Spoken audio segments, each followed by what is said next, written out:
Hello. We chose the topic of how culture influences self-esteem, as self-esteem is something that influences daily. So, we wanted to find out if and how culture influences people in the different stages in life. First of all, we will define self-esteem and some theories about it. In second place, we will talk about the influence of culture on self-esteem of children and teenagers. Then, we will explain and study about self-enhancement in Japan and America, followed by an explanation of self-esteem and work. And finally, we will end with the conclusions. For Matsumoto, self-esteem refers to how we evaluate ourselves within our cultural worldview.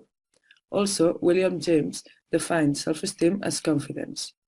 So, our self-feeling in this world depends entirely on what we back ourselves to be and do. It is determined by the ratio of our actualities to our supposed potentialities, a fraction of which our pretensions are the denominator and the numerator of our success. Thus, self-esteem equals success divided by pretensions. Such a fraction may be increased as well by diminishing the denominator as by increasing the numerator. To understand the whole study, we should understand what self-enhancement and self-effacement is. Self-enhancement refers to the collection of psychological processes by which we bolster our self-esteem, and self-effacement refers to the tendency to downplay one's virtues. There is a typology of definitions that consists of 4 ways defining self-esteem by Wells and Marwell. The first one characterizes self-esteem as a certain attitude. The second is based on the idea of discrepancy. In particular, it is the discrepancy between the self that one wishes to be, the ideal self, and the self that one currently sees oneself as being, the real self, that matters. The closer these two percepts are, the higher the individual self-esteem is thought to be, and the wider the gap between the two, the more self-esteem suffers. The third focuses on the psychological responses a person holds toward himself or herself, rather than attitudes alone. And the fourth, self-esteem is understood as a function or component of personality. First, I'm going to explain the self-determination theory by Ryan and Decky. Self-determination theory is an empirically derived theory of human motivation and personality in social contexts. It differentiates motivation in terms of being autonomous and controlled. Self-determination theory states that man is born with an intrinsic motivation to explore, absorb, and master his surroundings, and that true high self-esteem is reported when the basic psychological nutrients or needs of life are in balance. Those basic psychological needs are relatedness, competency, and autonomy. When social conditions provide support and give an opportunity to fulfill these basic needs, personal growth, vitality, and well-being are enhanced. So, as you can see in this slide, your motivation, volition, and your engagement depends on your basic needs. If those are given, it results in creativity, persistent, and enhanced performances. Next, I'm going to explain the terror management theory. Terror management theory was developed to explain the motivational underpinnings of phenomena such as self-esteem, defense, and prejudice. It says to handle the human ability to be aware of morality and to manage the potential for terror, humans sustain faith in worldviews. Those provide a sense that they are significant beings in an enduring, meaningful world, rather than mere material animals fated only to obliteration upon death. Terror management theory is based on the following assumptions. Human cognition is unique in that it allows us to be aware of our own mortality. This creates great anxiety, which can be reduced by cultural worldviews that promote self-esteem and faith. These constructs give people a sense of order, context, and meaning. These, along with self-esteem, serve as buffer against the anxiety that death awareness creates. The internalization of cultural values shown at STD is also a key factor in terror management theory. In that theory, self-esteem is seen as a culturally based construction derived from integrating specific contingencies valued by society into one's own worldview. So, terror management theory paints somewhat of a morbid picture. High self-esteem promotes positive affect, personal growth, psychological well-being, and serves as a coping blocker against anxiety and the knowledge of our eventual certain death. To elaborate on the earlier given explanations of self-esteem, self-enhancement, and self-efface, we are now going to look at how culture can influence the self-esteem of children and what differences can be seen between cultures. To find this information, a study conducted by H. Marshall will be used. According to H. Marshall, it is important to understand that our perceptions and interpretations of behavior are influenced by the culture in which we are raised and in which we live, and that the meaning of behavior may be different for different cultures.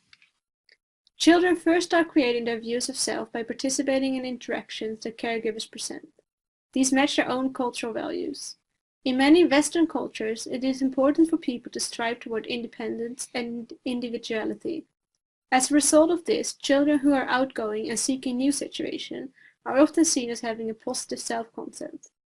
On the other hand, Eastern cultures place greater emphasis on maintaining interdependent relationships. These interdependent characteristics are also seen in many African, Latin American, and Southern European cultures. In these cultures, self-restraint and control of emotional expressiveness is seen as a form of maturity, and a lack of this may be seen as immaturity. Children who are more shy and quiet are, for example, seen as well-behaved by parents in China.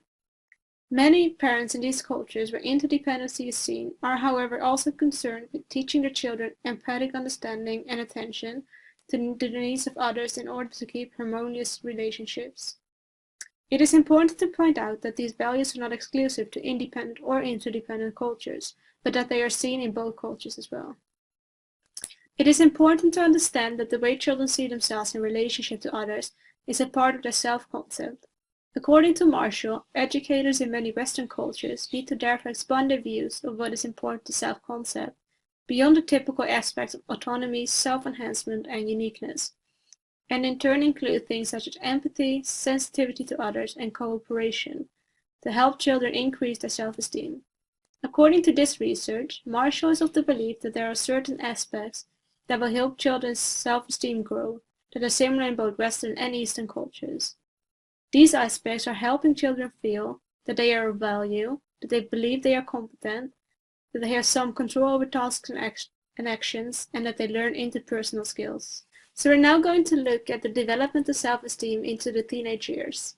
According to a study performed among 5,000 teenagers and young adults in 19 countries over the world, it can be seen that culture still has a large impact on their self-esteem. Many of these young respondents base their self-esteem on the fulfillment of value priorities that other people in their culture place, instead of on their own personal values. The four key factors that were seen as being the basis of self-esteem in all cultures were 1. Controlling one's life, 2. Doing one's duty, 3. Benefiting others, and 4. Achieving social status. The importance of each of these items does vary between cultures.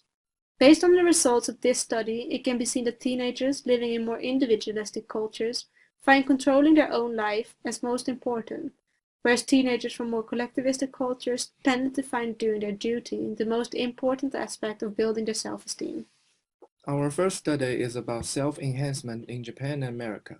North Americans view themselves in more positive terms than they view most other people. Is this also the case in Japan? Jonathan D. Brown and Chihiro Kobayashi have conducted 3 studies to find more information about this topic. Before we talk about these 3 studies, we will explain what extended self is. A consideration of the extended self may shed light on the universality of self-enhancement biases. Beginning with William James, psychologists have recognized that the self extends beyond our physical features and personality characteristics to include other people, places, and objects. Indu found that a majority of Japanese participants rated their friendships and marriages as being better than average. Indu, Hein, and Ammon found that this tendency was as prevalent among the Japanese as among North Americans. If we accept that relationships are part of the extended self, these findings provide preliminary evidence that at least some self-enhancement biases occur across cultures. The first study examined the self-other bias in Japan and America for highly valued traits and abilities. Participants in both countries were asked to rate themselves and their best friends. All participants completed a 32-item questionnaire. For each of 8 attributes, the participants indicated how important it was for a person to possess that attribute and to what extent that attribute described themselves most students at their university, and their best friend. The result among the Japanese was just as self-uplifting as the American samples for important traits. To conclude, the studies have shown that both Americans as well as Japanese culture show that their view of themselves as well as their extended self is often more positive than their view of others. The next topic is a prospect to the influences on work and work culture. First, like Alison Taylor found out, self-esteem is related to the job search process. For example, which sources are used and how many offers does the applicant receive. Self-esteem at work works as a motivating variable. People with self-confidence outperform those without confidence, but only in situations with high job involvement. Moreover, self-esteem is highly correlated with effort and the quality and quantity of the output. Brockner found out that employees bring to their work different levels of self-esteem, which correlate with how they act, feel, and think while on the job. So what are workers with high self-esteem like? They are able to work harder when they receive negative feedback. It is more likely that they are productive in quality circles. They are less negatively affected by chronic stressors, such like role ambiguity or conflicts, but also acute stressors like stress and layoffs. Workers with high self-esteem are more likely to satisfy their desires. However, they are less likely to imitate the managerial style of their supervisor. And last but not least, they are less likely to perform respectfully for the supportiveness of their work group. So as we can see, self-esteem has a big impact on work. This impact should be moderated through the culture an employee comes from.